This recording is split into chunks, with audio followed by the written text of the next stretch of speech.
Welcome to another deep dive. This time we're journeying into the captivating world of Greek theater. Oh, fantastic choice. We'll be exploring its origins, key elements, and even its surprising legacy, especially in South Africa. It's amazing how much there is to uncover about this ancient art form. Right. And get this, Greek theater evolved from religious rituals. Really? Yeah, and all the actors, get this, were men. Wow, even when playing female roles. Even then, fascinating, right? And hold on, it gets even more interesting. Plays like Antigone, you know that one? Yes, of course, Sophocles. Exactly. They were actually used as tools of protest in South Africa. Now that's a connection I wouldn't have expected. Right. It shows how powerful and universal these stories are.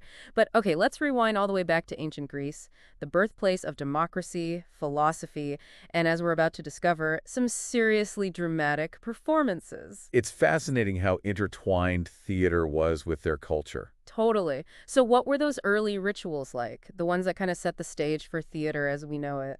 Well, you have to imagine a time when rituals were the primary way people connected with the divine. Think ceremonies dedicated to Dionysus. Dionysus, the god of, Fertility and wine. Right. Lots of celebrations there. Definitely. These ceremonies involve singing, dancing, and storytelling, and it's within those rituals that we see the seeds of drama being sown. Okay, so we have these rituals honoring Dionysus, but how did they transform into, like, actual structured theater? Was it a sudden shift or more of a gradual evolution? I'd say it was a gradual process. As these rituals got more elaborate, they started incorporating dramatic elements. Like what? People acting out myths and stories, adding dialogue and even costumes. And eventually, this led to competitions and festivals, with playwrights vying for recognition. Oh, so that's how it became like a proper art form. Exactly. This brings us to, I think it's called the city Dionysia. Yes, a major festival in Athens. And it wasn't just about entertainment, right? It was like a huge civic event, almost like a religious duty for them. Absolutely. It was a multi-day festival where pretty much every Athenian citizen had to attend. A grand stage for Greek theater, that's where the big names like, Aeschylus. yes, Aeschylus, Sophocles, and Euripides presented their tragedies in comedy, competing for the top prize. Wow, I'm picturing this massive open-air theater built into a hillside with everyone buzzing with anticipation. Was that the typical setup for Greek theaters? You're spot on. Greek theaters were incredibly unique, designed to accommodate huge audiences and enhance that dramatic experience. So how were they laid out? The most important part was the orchestra, a circular performance area with an altar dedicated to, you guessed it, Dionysus. Right in the center. Exactly. And then surrounding the orchestra was the theatron, Theopchon. the seating area for the audience, usually built right into a sloping hillside. Smart, using the natural landscape. Exactly. So what about the stage itself? Was it like the stages we see in modern theaters? Not quite. Behind that orchestra, they had the skene, basically a stage building that acted as a backdrop. It was also where the actors would enter and exit. And how did they create the scenery? Well, that's the interesting part. They didn't really rely on elaborate sets. They used some pretty ingenious devices to create different visual effects. Okay, so no fancy technology like we have today. What did they do? They had painted panels called pinecks that depicted different scenes, and then a wheeled platform, the aeschylema. That one was used to reveal dramatic scenes, like, maybe a pile of bodies after a battle or something. Whoa. Oh, and they even had a crane-like device, the machina they called it, used to lower gods onto the stage from above. Wow, talk about a dramatic entrance. But one thing I still can't quite wrap my head around is the whole male cast thing. How did they manage to pull off those female roles convincingly? Well, that's where the masks came in. And these weren't just simple costumes, they were symbolic. It allowed actors to embody different characters. So it was more than just hiding their faces. Definitely. And they weren't subtle either.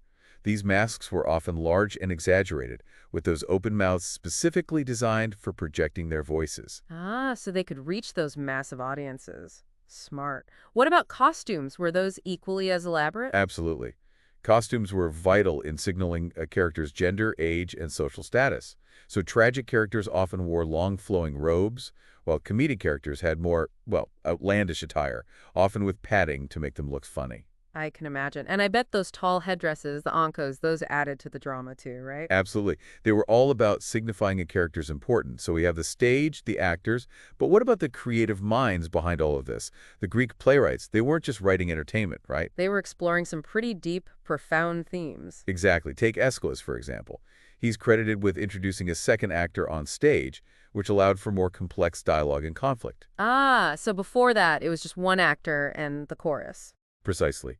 Aeschylus's work often explored humanity's relationship with the gods, like in his powerful trilogy, the Oresteia. Oh, and then there's Sophocles. He added a third actor, right? That's right, his plays, like Oedipus Rex and Antigone, delve into themes of fate, free will, the consequences of our actions.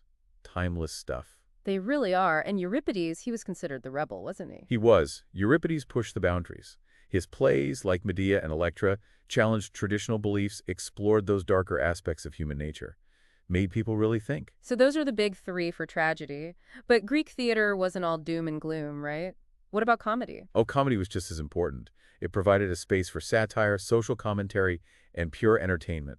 Sounds like a much-needed break from all the tragedy. Definitely. And for the best examples of that, we look to Aristophanes, the master of old comedy. He was known for pushing the boundaries, wasn't he? He really was. His plays, like Lysistrata and The Frogs, were full of slapstick, political satire, and just outrageous, fantastical elements. Sounds like he wasn't afraid to ruffle some feathers. Not at all. He used humor to really critique the society of his time. Okay, so we have tragedy with its exploration of human suffering and comedy offering a satirical lens on society. Could you break down the key characteristics of these two genres? Absolutely. Tragedy, with its structured format, aimed to explore those big questions. Fate, free will, the consequences of hubris, Hubris being. excessive pride.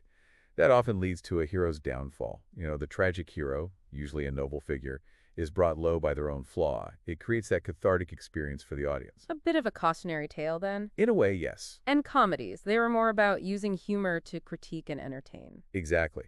But while laughter was definitely central, Greek comedies often served as social commentary, poking fun at politicians, societal trends, even philosophical ideas. So they were like a mix of stand-up comedy, political satire, and social commentary, all rolled into one. You got it, with a healthy dose of physical humor and witty wordplay, of course. This is all so fascinating. It's amazing how much depth and variety existed within Greek theater. But now I'm really curious to learn how these ancient plays traveled all the way to South Africa. Yes, it's a fascinating connection. Greek plays have had a profound and unexpected impact on South African theater. Okay, but that's a story for our next act. So you mentioned that Greek theater found its way to South Africa. It's like geographically and culturally, it feels so far from ancient Greece. You'd be surprised. It's a really fascinating story how these ancient plays ended up resonating in such a different context. So how did it all start? Well, we can trace it back to the early 20th century. Imagine, in 1931, Cape Town's Little Theatre stages Euripides' Hippolytus. Wow, so South African audiences were experiencing these classics firsthand, way back then. Exactly. And these early productions, they were really about showcasing those timeless themes that make Greek drama so enduring. Right, because even though the plays were written so long ago, the themes still feel relevant today. Totally. Like, take, for example, the production of Atticus Rex in the mid-1950s, directed by Toby Kushlik. That's the one where, He finds out well, I don't want to spoil it for anyone who hasn't seen it. right, no spoilers, but it's that exploration of fate, free will, and unintended consequences. Heavy stuff. Yeah, it resonated deeply with audiences across South Africa. But it wasn't just the universal themes that resonated, right? It's like there was something more at play, especially during apartheid. You're absolutely right. It's fascinating how those ancient plays, specifically Antigone, took on this whole new meaning as symbols of resistance. Antigone, the one where she defies the law to. To follow her conscience.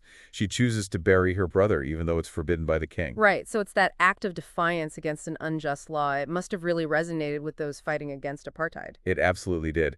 Antigone's story became like a rallying cry for those challenging the injustices of that regime.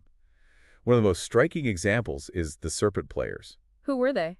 a multiracial theater group led by Athol Fugard. They actually took Antigone into the townships. Wow, so they brought that message of resistance directly to the communities most affected by apartheid. Exactly. And that wasn't the only powerful example. There's this incredible story from Robben Island. Nelson Mandela and his fellow prisoners staged scenes from Antigone. No way. Yeah. And Mandela himself played the role of Creon, the king. Wow. Just imagine that, staging that play in that context.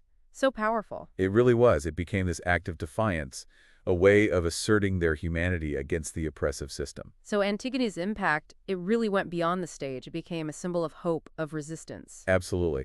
And even after apartheid ended, Greek plays continued to be reinterpreted to reflect contemporary South African issues. So they took those ancient stories and made them speak to their own experiences. Exactly. One great example is Barney Simon, a prominent South African theater figure who staged an anti-war production of Lysistrata in 1978. Hold on, Lysistrata, isn't that the one where... The women refused to, well, let's just say they use a unique tactic to end the war. Right. Okay, so they took this ancient comedy about women trying to stop a war and used it to make a statement about South Africa's involvement in Angola. Exactly. It shows how those ancient plays could be adapted to address their own contemporary issues. And the creativity didn't stop there. There were more. Oh, yeah. Student groups across South Africa really embraced Lysistrata. They staged productions with themes ranging from like 70s flower child protests to even hip-hop interpretations. Wow, from ancient Greece to hip-hop, the play's message still resonates after all these It years. really does. That message of peace and collective action, it's powerful stuff. And it wasn't just comedies that found new life in South Africa. Even the tragedies got reimagined. Really, so those plays about fate, human suffering, those connected with South African audiences? They did. Take Medea, for example. That play explores themes of betrayal, revenge, and female power. Pretty intense. Definitely. But there was a really captivating rendition from Jazz Art and Magnet Theater, directed by Mark Fleischman and Jenny Resnick. It got rave reviews for its fresh take on the story. It's incredible how Greek theater became so intertwined with South Africa's own narrative. Right, it provided this framework to explore those really complex social and political issues. It shows how powerful these ancient works can be. They transcend cultural boundaries, historical contexts. Amazing. Exactly, that's the true testament to their enduring power. They offer this lens to examine timeless human experiences. Love, loss, betrayal, justice, the struggle against oppression, it's all there. Yeah, those are themes that resonate everywhere, no matter the time period. And that's why they still speak to us today. Before we move on to the legacy of these plays and what they mean for us now, there's one aspect of Greek tragedy we haven't really touched on, the messenger speech. Oh yeah, what about those? It seems like a simple enough device. It does, but trust me, there's a lot more to it. The messenger speech was crucial in Greek theater. It still influences storytelling even today. Okay, I'm intrigued. Let's dive into that then. Okay, so the messenger speech, you were saying it's more significant than it seems. Oh, definitely. I mean, think about those Greek theaters, those huge open-air spaces. They didn't exactly have special effects back then. No green screens or CGI. Nope. So imagine trying to stage something like a massive battle scene or a violent storm. It just wouldn't have been practical. Right, so the messenger was their way of bridging that gap, bringing those offstage events to life through words. Exactly. But it wasn't just about practicality. There were other reasons, too. Like what?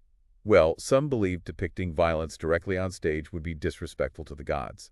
Plus, some things were considered too horrific or too awe-inspiring to be shown directly. I can see that. It's like leave some things to the imagination. So they used the messenger to describe those events and let the audience really feel the impact. Exactly. The messenger wasn't just there to deliver a news report. They had to evoke emotion. Makes the audience feel like they were right there in the thick of it. Exactly. And for the actor playing the messenger, it was a huge challenge. They had to rely solely on the power of their words. No fancy costumes or props to help them out, just pure storytelling. Can you think of any really memorable messenger speeches from Greek plays? Oh, tons. But one that always comes to mind is in Sophocles' Oedipus Rex. It's that moment when the messenger describes Oedipus discovering the truth about his past and, well, blinding himself. It's incredibly intense. The messenger has to capture not just the physical act, but that whole emotional weight of the moment. Wow. It makes you think about how we consume news today. Sometimes we get so caught up in the facts and figures that we lose sight of the human impact. That's so true. And the messenger speech, it reminds us of the power of personal stories, those firsthand accounts that truly capture the emotional weight of an event. It's like those interviews you see after a natural disaster or a tragedy. It's those personal stories that stay with you. Exactly. And that's why the messenger speech is such a brilliant device. It lets the audience experience those emotions along with the characters. It guides them through the story, so to speak. I'm starting to see messenger speeches in a whole new light. They're not just about delivering information. They're a way to create a shared experience, to really connect with the audience on an emotional level. It makes you wonder if this technique had an influence beyond ancient Greek theater. Oh, absolutely. It's amazing to see how its legacy extends to storytelling even today. Think about those scenes in movies where a character recounts some harrowing experience. Like a war story or escaping a disaster. Exactly. They're essentially using the same technique as those Greek messengers, using language to convey the weight of events we don't actually see on screen. Wow, I never made that connection before. It really shows how those ancient playwrights were way ahead of their time. They really were. They weren't just telling stories, they were developing these incredible techniques that would shape storytelling for centuries to come. And we're still feeling their influence today. Exactly. It's a reminder that the best storytelling isn't always about flashy effects. It's about connecting with those shared human experiences, exploring those timeless themes, using language to make us feel something real. This has been an incredible journey, from those ancient rituals to the grand stages of Athens and even all the way to South Africa. It's amazing how connected it all is. It really is. And what the most remarkable is how these plays, written thousands of years ago, still resonate so deeply.